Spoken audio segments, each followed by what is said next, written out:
How much CPF should you save by age? You know, this is a very popular question, especially for savings, right? Like how much savings should you save by 25, by 30, by 35? But no one really talk about how much CPF should you save by age. So today, let's have a very oversimplified forecast of how much CPF you should save by age. And for those of you who do not know the CPF contribution structure, for age 55 and below, you will contribute 20% of your monthly paycheck to CPF, whereas your employer will contribute the remaining 17%. So a total of 37% of your income will go into the CPF. But of course, it's subjected to the monthly salary ceiling, which is currently at $6,000 and is expected to increase to $8,000 over the next few years. Since this will be an oversimplified calculation, I'm going to exclude any CPF that is used for housing, for investing, for education, or Medisave expenses like your integrated shield plan, CareShield life supplements, as well as your hospital treatments that can use Medisave to pay. So if we exclude the deductions, we must also exclude the additions, which is coming from your annual compounded interest of CPF, because you do know that your ordinary account gives 2.5% per annum, whereas your special account and your Medisave account gives around 4% per annum interest. And for salary wise, I will be using an annual salary package of 13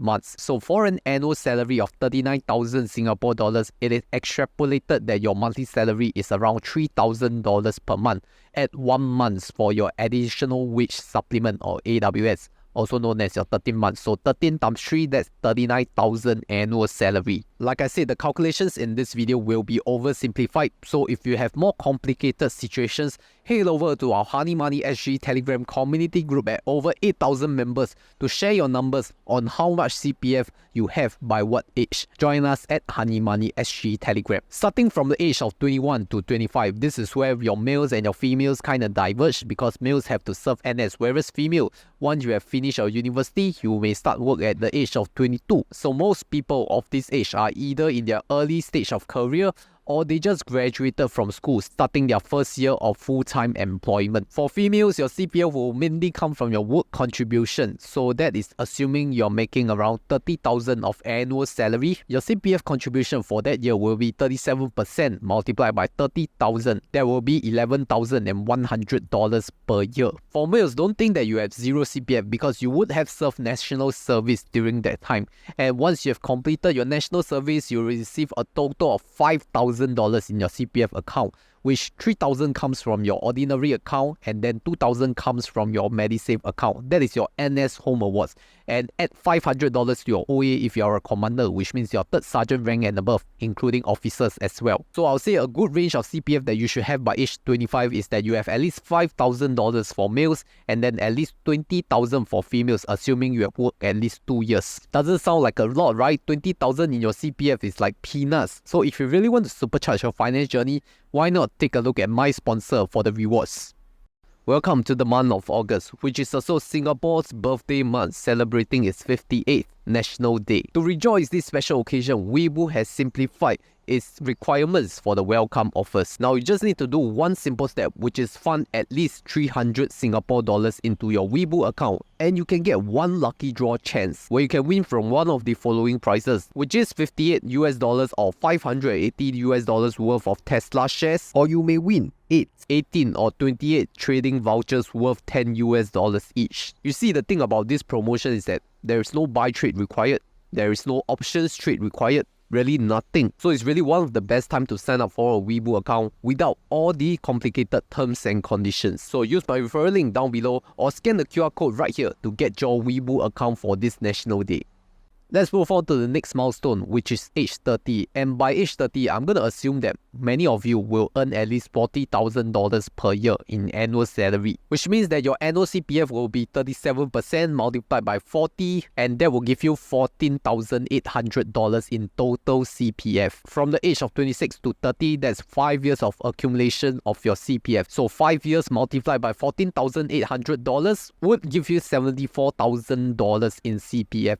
So if we add that on to our previous milestone, that will come up to a total of around $80,000 combined in your CPF accounts. So this is the benchmark. By 30 years old, you should have around $80,000 in the CPF, assuming you have an annual salary of at least $40,000. Now let's move on to the next milestone. By age 35, how much CPF should you have? So this time, I'm going to assume that your annual salary has increased to $60,000 per annum. But if you divide it by 13, that will be around 4.6k per month, which is very close to the median income. So your annual CPF contributions will be 37%, multiplied by $60,000, which will give you $22,200. And if we take 5 years of accumulation multiplied by 22.2k, we'll get a total of $101,000 additionally in the CPF. And adding all these numbers up to our previous accumulated CPF of $80,000 at $111,000, a total of $191,000 in your CPF is expected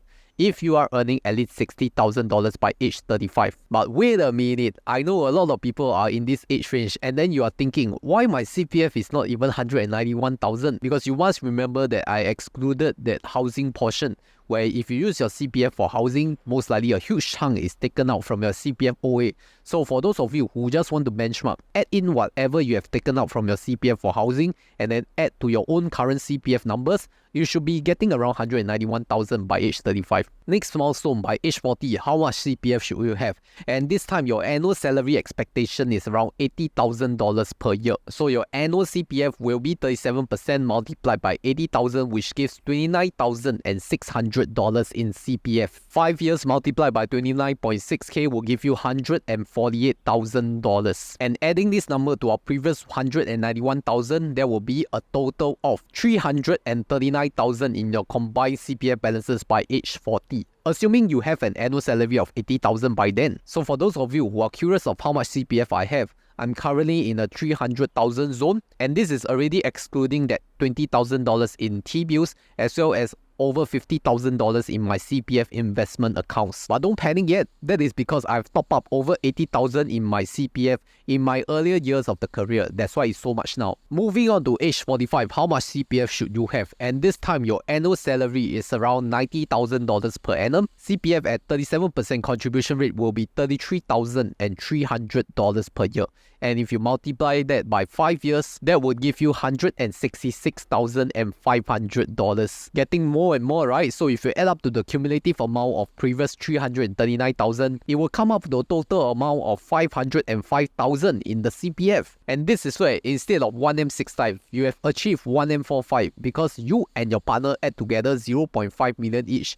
You have achieved 1 million by 45 together. And all this is coming from zero cash top-ups to your CPF, assuming that you have worked continuously and you are drawing this amount of salary, which I believe is not too far-fetched already, because now you see fresh grads hitting like 6-figure annual salary in their first 2-3 years already. So I would say 90,000 annual salary by 45 is not an unachievable number. It's just that depending on your industry, depending on your skills level, and depending on your network, what roles you do, what industry are you in, are you able to achieve 90,000 by age 45 annual salary? So let's move on to age 50. How much CPF should you have by then? This time around, most people annual salary would have hit the peak. That's around $100,000, and multiply that by 37% CPF, that will be around $37,000 of CPF per year, and multiply that by 5 years, it will total up to $185,000 for the 5 years. So if we add that cumulative amount to the previous CPF, you'll be a total of $690,000 in your combined CPF balances by 50. The last milestone is by age 55. How much CPF should you have?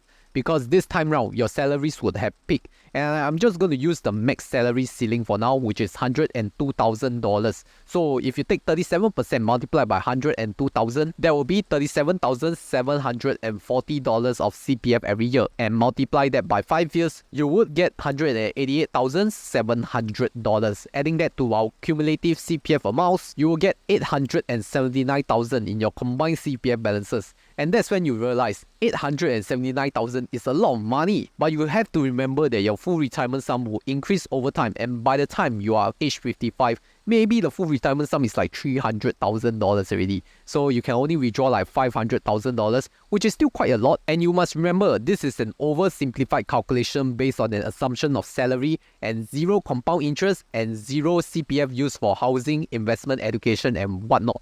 All these I have not included. You have to add in your own CPF additions or deductions if you want to suit it to your own calculation. And maybe by 55, you are thinking, is it time for me to withdraw my CPF? then I can refer you to my previous video on when are you able to withdraw your CPF even if you're not 55 yet.